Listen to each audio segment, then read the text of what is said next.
హరీష్ అన్న, నేను ఈ వీడియో ఎందుకు చేస్తున్నానంటే, ఈ వీడియో హరీష్ అన్న కోసం. ఇది 2012 అనుకుంటా, మే ఆ టైంలో గబ్బర్ సింగ్ సినిమా రిలీజ్ అయింది. గబ్బర్ సింగ్ సినిమా రిలీజ్ అవ్వటం వల్ల నాకు ఒక షోలే హిందీ సినిమా ఉంటుందని, హిందీ సినిమాలో షోలే అనే ఒక సినిమా ఉంటుందని హరీష్ అన్న వల్ల నాకు తెలిసింది. అప్పటి నుంచి అతను హిందీ ఫిలిం ఫెనాటిక్.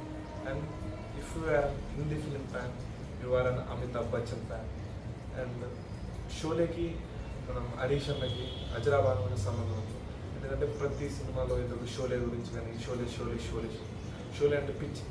ఆ పిచ్చి ప్రతి నాకు నరనరాల్లో ఎక్కించేసి హరీష్ అన్న. అండ్ ఈ వీడియో ఎందుకంటే ఈరోజు రవి గారికి, మాస్ మహారాజ్కి షోలే సినిమా చూసినాకే ఆయన ఒక యాక్టర్ అవ్వాలను, సినిమాలోకి వెళ్ళాలను. Every one